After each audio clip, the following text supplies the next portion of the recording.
Story की starting में यूसन high school के छत पर कुछ स्टूडेंट ली जिनसू को मार रहे होते हैं।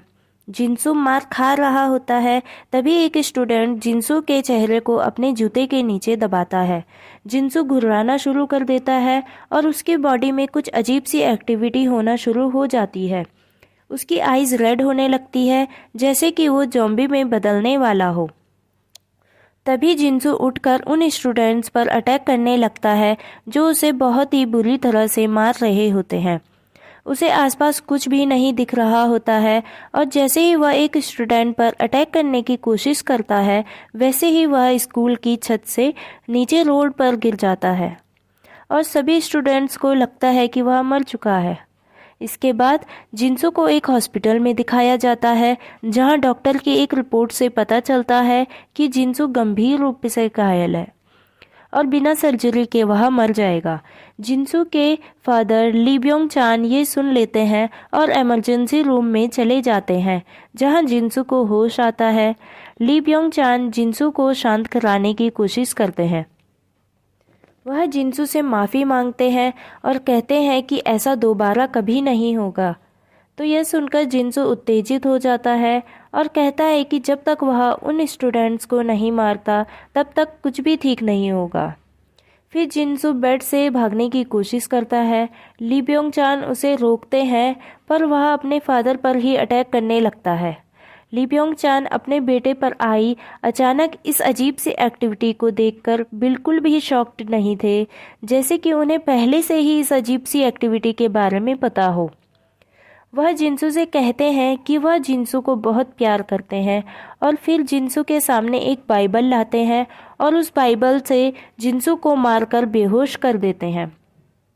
जब जिनसू बेहोश हो जाता है तो वह जिनसू को एक सूटकेस में बंद कर देते हैं और उसे हॉस्पिटल से बाहर ले जाने लगते हैं। तभी अचानक से सूटकेस से जिनसू का हाथ बाहर निकलता है और वह मिस्टर ली का हाथ पकड़ लेता है। यहाँ पर हम देखते हैं कि जिनसू के हाथ पर बहुत सारे इंजेक्शन लगे होते हैं, जैसे कि मिस्टर ली अपने ही बेटे पर एक्सपेरिमेंट करते हों। इतना सब होने पर भी जिनसू अभी तक मरा नहीं था, जिससे यह पता चलता है कि ज़ॉम्बी इतनी आसानी से मरते नहीं हैं। इसके बाद हमें एक स्कूल दिखाया जाता है, जहाँ पर सभी बच्चे साफ सफाई कर रहे होते हैं। सभी बच्चे अपनी अपनी एक्टिविटी में बिजी थे। यहाँ हमें एक साइंस लैब दिखाया जाता है, जहाँ पर एक लड़की सोकर उठी थी, जिसका नाम किम योन जू है, जो कि उन्हीं बदमाशों के साथ शामिल थी जो जिनसू को मार रहे थे। जैसे ही जिनसू साइंस लैब से बाहर आने लगती है, तभी उसे वहाँ से एक आवाज़ आती है। वो देखती है कि एक बॉक्स में चूहा बंद है। वह चूहे को छूने के लिए अपनी फिंगर को बॉक्स के अंदर डालने की कोशिश करती है। वह चूहा इन्फेक्टेड होता है और वह चूहा युनजू को बाइट कर देता है और उसके फिंगर से ब्लड आने लगता है। इतने में मिस्टर ली वहाँ आ जाते हैं, जिससे हमें यह पता चलता है कि मिस्टर ली उस स्कूल में साइंस के टीचर हैं। मिस्टर ली देखते हैं कि इन्फेक्टेड माउस ने युनजू की फिंगर पर बाइट कर दिया है। युनजू वहाँ से जा रही होती है, तभी मिस्टर ली उसे पकड़कर बेहोश कर देते हैं और लैब में ही बंद कर देते हैं। इसके बाद स्कूल के बाहर स्टोरी के मेन कैरेक्टर को दिखाया जाता है। ली चोंग सान अपने सबसे अच्छे दोस्त हान ग्योंग सू के साथ घर जा रहा होता है। चोंगसान की मॉम का एक रेस्टोरेंट है और वहाँ कंप्लेन कर रहा होता है कि उसकी मॉम ने रेस्टोरेंट का नाम उसके नाम पर रखा है। इतने में चोंगसान की बचपन की दोस्त नाम ओंजू अपनी दोस्त योन ई साक के साथ वहाँ आ जाती है और चोंगसान को उसकी मॉम के रेस्टोरेंट में खाना खाने के लिए बोलती है। फिर वह चारों चोंगसान की मॉम के रेस्टोरेंट में चले जाते हैं, जहां वो सभी अच्छे से खाना खाते हैं और मिस्टर ली के बारे में बातें करते हैं कि जब से उनका बेटा जिनसू गायब हुआ है, तब से वो अजीब अजीब सी हरकतें करने लगे हैं। एक दिन वो क्लासरूम छोड़कर चले गए थे और उनसे बहुत ही गंदी स्मेल भी आती है। चोंगसान की मॉम उनसे पूछती है कि चिकन कैसा बना है, तो वो कहते हैं कि ये अच्छा है पर सॉल्टी है। इतने में ग्योन्सू कहता है कि अगर उन्हें कभी भी डिलीवरी बॉय की ज़रूरत पड़ी तो उसे काम लेने में खुशी होगी। खाना ख़त्म होने पर जब वह रेस्टोरेंट के बाहर आते हैं तो ओंजू अपने बाल खोलकर चोंगसान से पूछती है कि वह कैसे अच्छी लगती है, बालों को एक तरफ करके या दूसरी तरफ। यहाँ हमें पता चलता है कि चोंगसान ओंजू को पसंद करता है और उसे लगता है कि ओंजू भी उसे पसंद करती है। अब हमें स्कूल के एक सीन दिखाया जाता है जहाँ रात होने पर स्कूल को चेक किया जा रहा था और उस लड़की को भी दिखाया जाता है जिसे चूहे ने काट लिया था। यहाँ पर उसे बांधकर रखा गया था लेकिन वह अभी तक ज़ॉम्बी नहीं बनी थी। अगले दिन सुबह ओंजू अपने फादर नाम सोजू के साथ बैठकर नाश्ता करते हुए बातें कर रही थी। मिस्टर सोजू एक फायर फाइटर है जो ओंजू को बताते हैं कि जब तक वह सेफ और हेल्थी है तब तक उन्हें फ़र्क नहीं पड़ता कि उसे कैसे ग्रेड मिलते हैं। तभी वहाँ चोंगसान भी आ जाता है जिससे हमें यह पता चलता है कि वह दोनों सेम बिल्डिंग में रहते हैं और साथ में स्कूल जाते हैं। अब वो दोनों स्कूल जाने से पहले यहाँ पर एक गेम खेलते हैं जिसमें हारने वाला जीतने वाले का बैग स्कूल तक लेकर जाएगा। अब ओंजू इस गेम को हार जाती है और वो चोंगसान का बैग स्कूल तक लेकर जाती है। अब हमें स्कूल में उन्हीं बदमाशों को दिखाया जाता है जिन्होंने जिन्सू को मारा था, ग्वीनाम, म्योंगवान और पार्क चांग-हुन। ये तीनों किम चोल-सू और उसकी फ्रेंड मिन उन-जी को स्कूल के पीछे वाली बिल्डिंग पर ले जा रहे होते हैं जहां पर कंस्ट्रक्शन का काम चल रहा था। इन्हें पता चलता है कि जिन्सू के गायब होने के बारे में चोल-सू ने ही टीचर्स को बताया है। चोल-सू से इस बात का रिवेंज लेने के लिए वो उसके साथ उसकी फ्रेंड उन-जी को भी लेकर आए और उन-जी की टॉपलेस वीडियो बनाने के लिए चोल-सू को फोर्स करने लगते हैं। वह उन-जी की वीडियो बनाने के बाद उसे ब्लैकमेल करने लगते हैं। तभी यहाँ पर स्टोरी के एक और मेन कैरेक्टर की एंट्री होती है जिसका नाम ली सू योक है, जो उस लड़की को बचाता है और उन दोनों को बाहर ले आता है। सू योक स्कूल की तरफ जा रहा होता है तभी ओंजू उसे जाते हुए देख लेती है और उसे देखकर अपने बाल खोल देती है और हमें ये पता चलता है कि ओंजू चोंगसान को नहीं बल्कि सू योक को पसंद करती है। दूसरी तरफ हम ये देखते हैं कि चोंगसान और सू योक फ्रेंड है। तभी उनकी क्लास में उनकी क्लास टीचर पार्क सुन वा आ जाती है और सभी स्टूडेंट्स के फ़ोन कलेक्ट करने लगती है और सभी स्टूडेंट्स से पूछती है कि क्या किसी ने योंजू के बारे में सुना है, क्योंकि वह एक रात पहले घर नहीं पहुंची थी। तभी एक स्टूडेंट टीचर्स को बताता है कि उसने योंजू को लास्ट टाइम साइंस लैब में देखा था। टीचर मिस्टर ली से पूछने के लिए साइंस लैब में आ जाती है लेकिन मिस्टर ली इस बात से मना कर देते हैं। पार्क सुनवा को लैब से कुछ आवाज़ सुनाई देती है जिस पर मिस्टर ली कहते हैं कि यह एक चूहे की आवाज़ है। पार्क सुनहुआ वहाँ से चली जाती है और उनके जाने के बाद मिस्टर ली उस लड़की के पास आते हैं जो ज़ॉम्बी बन चुकी थी। मिस्टर ली उसे एक इंजेक्शन लगाते हैं जिससे वह थोड़ा शांत हो जाती है और वह लड़की मिस्टर ली से कहती है कि उसे मत मारना, जिस पर मिस्टर ली कहते हैं कि मैं तुम्हें नहीं मारूंगा।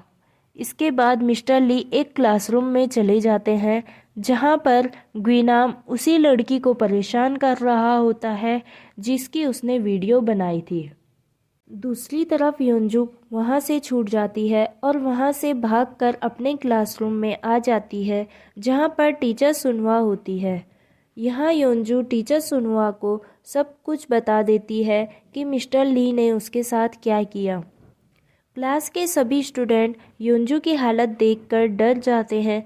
तभी स्यूओक योंजू को उठाकर मेडिकल रूम में ले जाता है और ओंजू भी सुयोग के पीछे चली जाती है। और जब उस लड़की को बेड पर लेटाया जाता है तो वह ओंजू के हाथ पर काट लेती है। और दूसरी तरफ क्लास में सभी स्टूडेंट यह बात कर रहे होते हैं कि मिस्टर ली ने शायद योंजू के साथ ऐसा इसलिए किया होगा क्योंकि योंजू अपने साथियों के साथ मिलकर उनके बेटे जिनसू को परेशान करती थी। और अब यहाँ पर एक लड़की को देखते हैं जो अपना बैग उठाकर घर जा रही होती है क्योंकि उसकी तबीयत बहुत ख़राब होती है। अब चोंगसान को यह पता चलता है कि ओंजू को उस लड़की ने काट लिया है। चोंगसान ओंजू को देखने के लिए मेडिकल रूम में चला जाता है और वहाँ पर कोई भी नहीं होता। योंजू को एम्बुलेंस में बिठाकर ले जा रहे होते हैं और ओंजू के फादर उसे पट्टी बांध देते हैं। अब ओंजू क्लास में जाते हुए सुयोक को बुलाती है और उसे अपना नेम प्लेट देती है। नेम प्लेट देने का मतलब यह था कि डेट पर जाने के लिए पूछना। अब सुयोक ओंजू से पूछता है कि क्या तुम मेरे साथ डेट पर जाना चाहती हो। वह हाँ कहती है। इतने में वहाँ पर चोंगसान आ जाता है और यह देख ओंजू को बहुत गुस्सा आता है। उसे लगता है कि चोंगसान ने उन्हें डिस्टर्ब कर दिया। दूसरी तरफ मिस्टर ली जब लैब में आकर चेक करते हैं तो वह देखते हैं कि वह लड़की वहाँ पर नहीं है और यह देख वो बहुत ही ज़्यादा टेंशन में आ जाते हैं। तभी वहाँ पर स्कूल के टीचर्स भी आ जाते हैं और वो मिस्टर ली से उस लड़की के बारे में पूछते हैं और फिर मिस्टर ली को पकड़कर प्रिंसिपल के ऑफिस ले जाते हैं, जहाँ मिस्टर ली कहते हैं कि उस लड़की को बाहर नहीं भेजना चाहिए था, लेकिन इस बात को प्रिंसिपल पुलिस तक नहीं ले जाना चाहते थे क्योंकि इससे उनकी स्कूल की रेपुटेशन खराब हो जाती। इतने में मिस्टर ली कहते हैं कि जब उनके बेटे के साथ बुरा हो रहा था तब वो सब कहाँ थे, तब उन्होंने कोई एक्शन क्यों नहीं लिया। तभी वहाँ पर पुलिस आ जाती है और मिस्टर ली को अरेस्ट कर लेती है। और अब दूसरी तरफ हम मेडिकल रूम की एक टीचर को देखते हैं जिसको योंजू ने काट लिया था। वह धीरे धीरे ज़ॉम्बी में बदलने लगती है। वहीं हम देखते हैं कि स्कूल में लंच ब्रेक हो जाता है और सभी स्टूडेंट लंच करने के लिए कैंटीन में चले जाते हैं।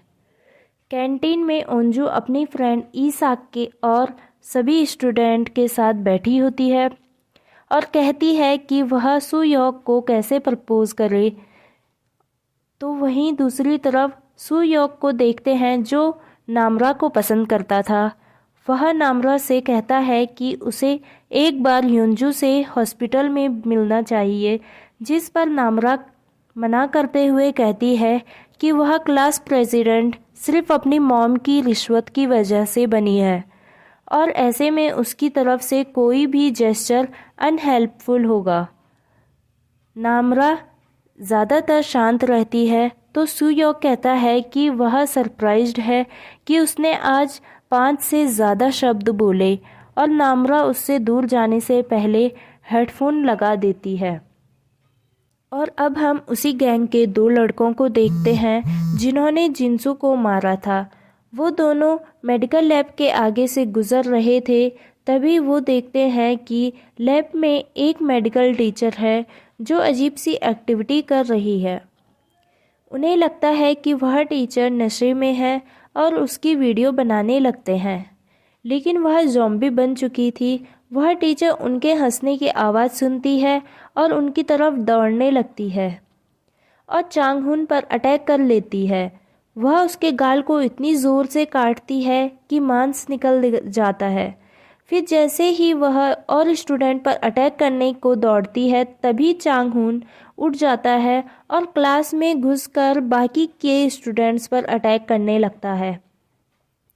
वहीं दूसरी तरफ हम देखते हैं कि उंजी सुसाइड करने के लिए स्कूल की छत से कूदने के लिए खड़ी हो रहती है, जिसकी उन लड़कों ने वीडियो बनाई थी।